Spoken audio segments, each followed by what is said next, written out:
Welcome, friends, to the Someone Gets Me podcast. I am your host, Dianne A, and I am so delighted that you're here. This podcast was created because I believe there is a visionary leader inside each one of us who is waiting to be seen.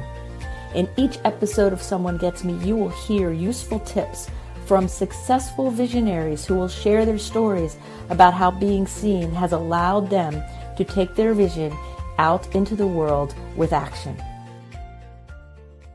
Translating neurodivergent vision into impact. Hi friends, it's Dianne here at Someone Gets Me, and this evening I want to talk about being a visionary leader and how we translate or bridge our vision, our ability to see things others can't see, and create a real impact.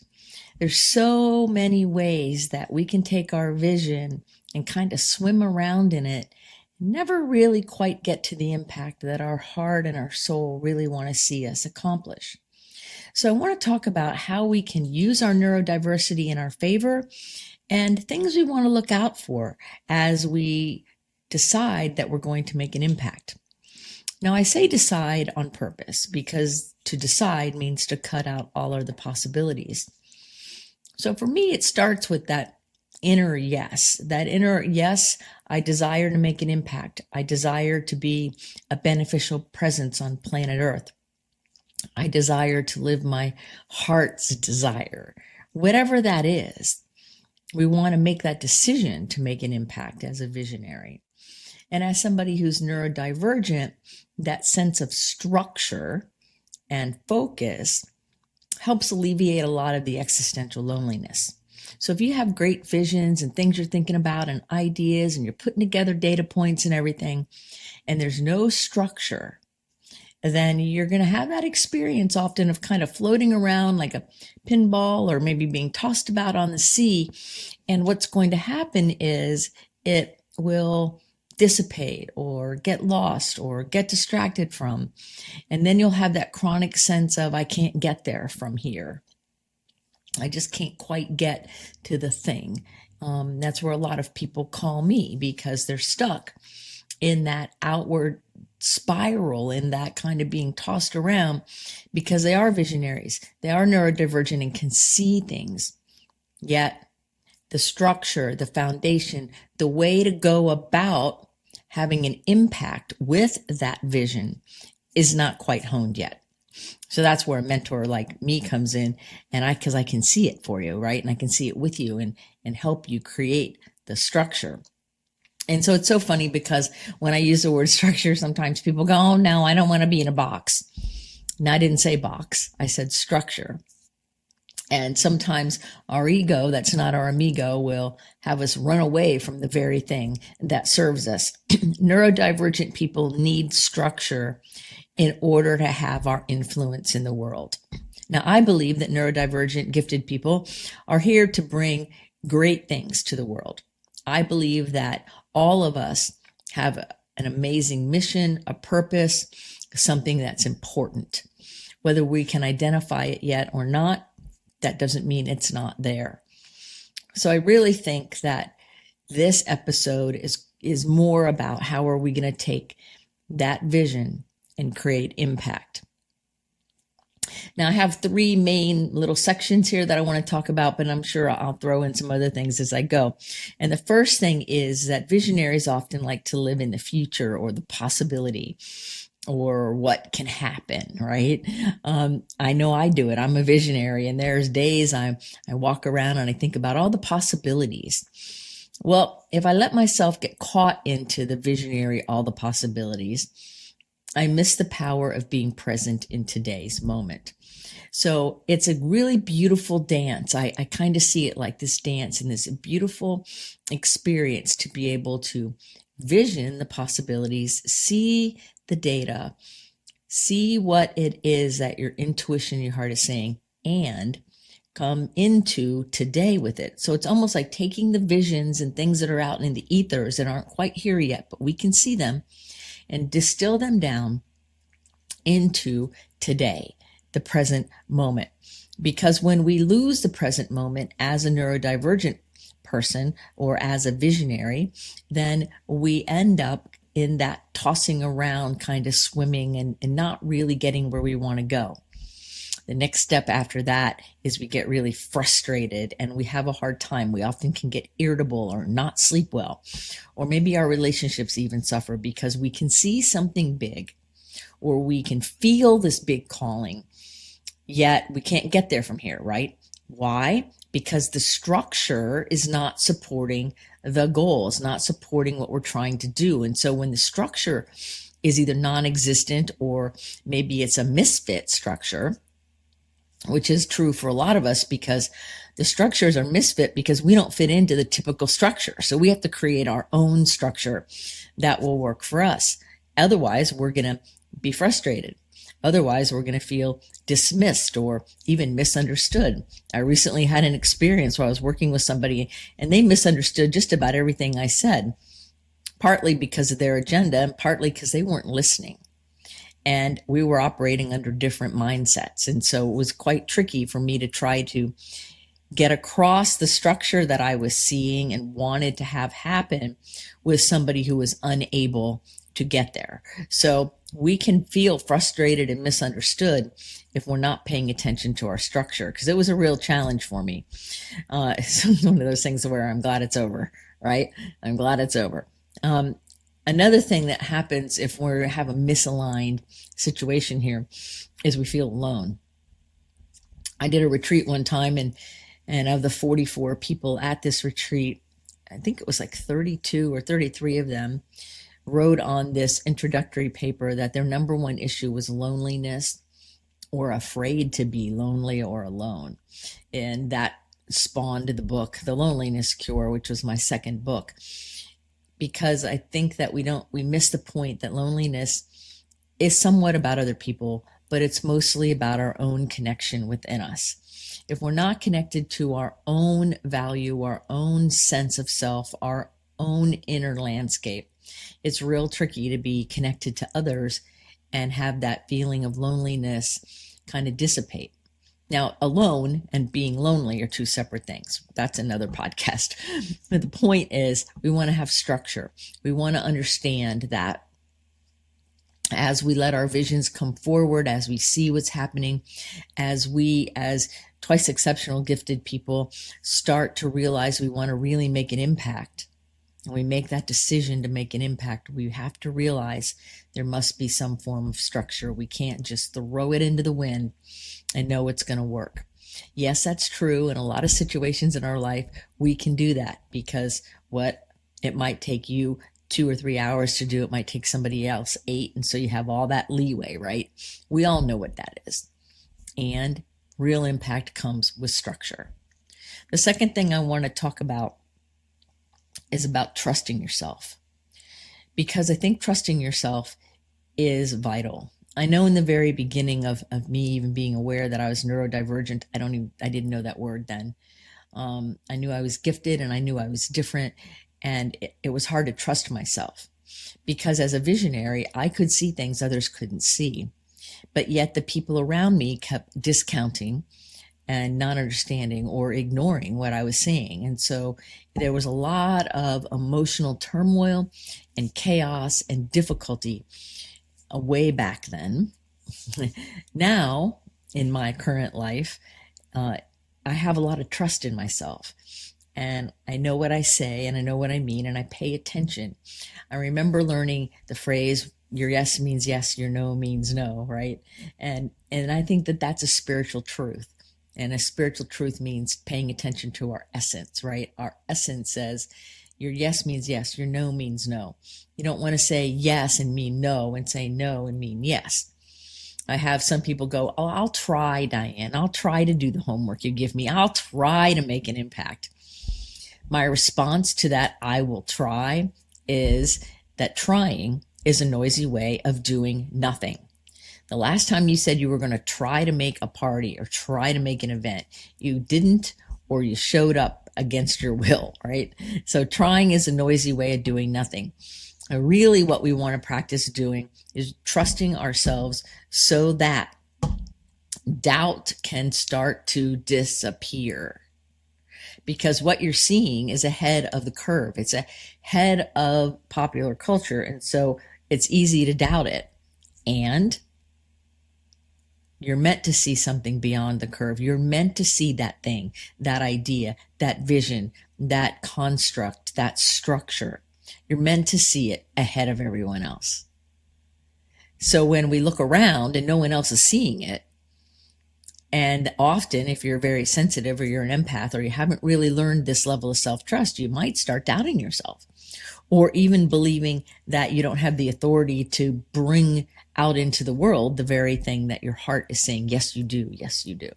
So see that split, that divide, that inner conflict becomes a situation that impairs our ability to have impact as neurodivergent visionaries when we don't have a structure and we haven't learned how to trust ourselves. I know that when I'm writing in my journal, what I'm writing about today that I can see visionary wise usually shows up in the world in about 2 to 5 years. Not a week, not by lunchtime tomorrow or over the weekend. It takes years sometimes for the things that I can see visionary wise to come to fruition. Some of the people that I work with, it's the same thing. They can see these things. And so part of walking down the path as a neurodivergent visionary is to decide we're going to make impact and realize that it's not going to happen the way we think it is. That no matter what we think, that's not it. It's going to be different by the nature of the way the world works. Because you're going to see it today. The world's going to evolve and change, and you are too, right? All of it expands in unity, diversity, complexity. So that expansion happens over 90 days, 6 months, 2 years, 5 years before what you're seeing actually starts dropping down into reality. And then you will have changed. You will have made improvements on yourself. You will have raised your vibration. You will have shifted as the world has as well. So it's not going to look like it did years before. It's going to be even more amazing in whatever way that would be, right? I think that's what's so exciting is the best thing I can see right now isn't it because it's so much better. Because as I am willing and say yes to growing and changing and evolving, then as I grow and change and the world grows and changes, the opportunities expand. And as a visionary and somebody who's neurodivergent who can put things together and think and process, we can make much greater impact than we realize. The third thing I want to talk about is that our leadership requires us to have protected and dedicated time. Overexposure or overworking or putting ourselves out there all of the time without protected, dedicated rejuvenation time, without protected time that we protect for ourselves to charge our batteries, to allow our creativity to flow, to be in that place that's so amazing. We have to give ourselves permission to do that. And so often people don't. So often they think that because we're smart, we can go and go and go like we're machines. And people are not machines. We're human beings, not human doings, folks. So it's so vitally important that we give ourselves time apart for a while, that we retreat. I just conducted a retreat recently for people who are neurodivergent to just come apart from the world for a few days and have some time and space to connect and to create. And so that constant exposure that we have in our world with constant social media, constant this, constant that, boom, boom, boom, boom, boom, bombarding with stuff drives down our visionary impact. It creates a block, if you will. It's overwhelming and can make us shut down on the inside because it's just too much. I tell people that sometimes, like, okay, the pinball machine's on tilt. It's too much. We're stopping now. And they look at me funny, like, what do you mean you're stopping now, Diane? I'm like, okay, I'm done. My brain is done for the day. We will talk about whatever it is tomorrow or another day. But right now, there's nothing else left here. I have spent all my energy on this day, and now it's relaxation or sleep. So we want to have a strategy to recharge our batteries. So what's your strategy for solitude or meditation or quiet time? What's your strategy to come apart from the daily grind for a while and take care of you? So many of us don't take care of ourselves first. It's just like the oxygen mask in the airplane. You have to put it on you before you help anyone else. You have to put it on you before that amazing vision of yours has great impact. So we want to have protected and dedicated time for that.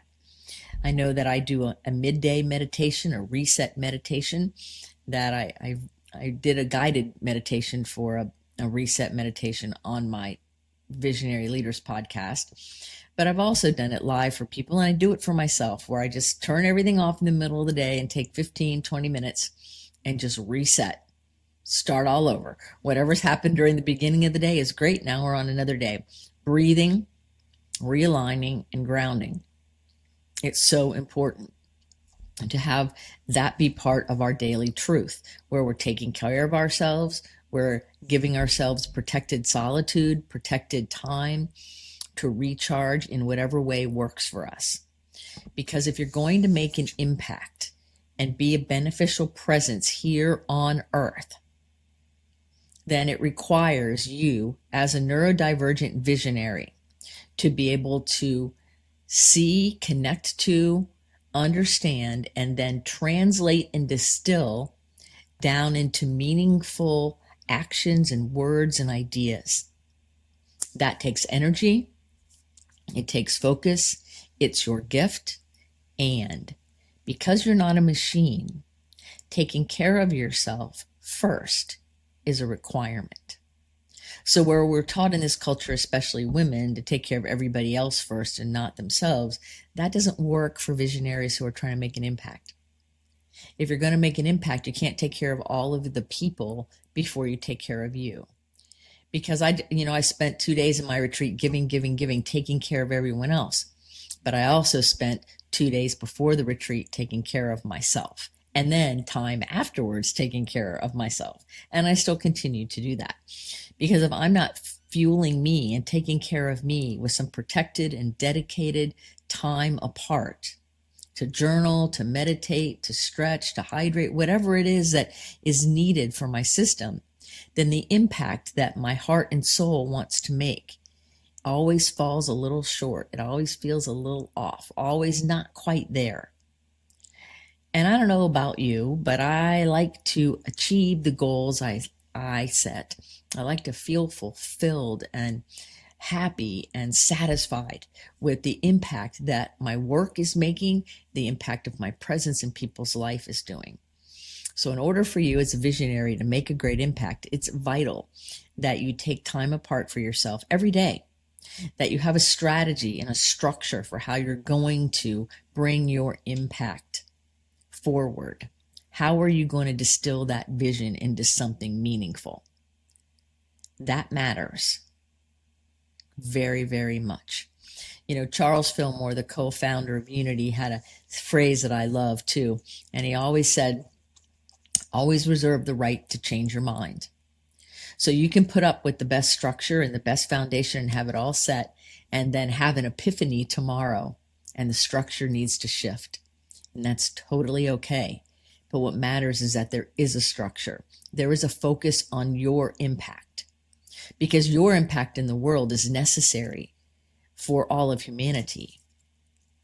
My impact is necessary for all of humanity. All of our impact is necessary for all of humanity. And I believe that when we know we're here to make an impact and we decline that invitation, that we are cheating ourselves and all other sentient beings. So I take it very seriously. So you, my neurodivergent, visionary, gifted friend, you are here with a great purpose. So just remember that. Now, as always, you can schedule a get to know you call with me if you want to talk about this further. Grab one of the books, of my books, Meditations for Visionary Leaders book is a really great book. There's all kinds of resources from myself and others to help you along your journey, to help you with your structure, to help you not be stuck, and most of all, to help you feel satisfied and happy. I hope this episode has served you. And remember, until the next episode of Someone Gets Me, to put your face to the sun so the shadows fall behind you, because you're a rock star. You're here on purpose with a mighty purpose. So go out there and let your light shine. Bring your impact forward, and let's do it. Say yes to yourself. Until the next episode of Someone Gets Me, this is Dianne saying, be well. Thank you for listening. I trust you gained some valuable inspiration and information. Please join me and other visionaries in the Someone Gets Me Facebook group. Or for more information on my services and additional episode's, visit someonegetsme.com. Again, thanks for listening.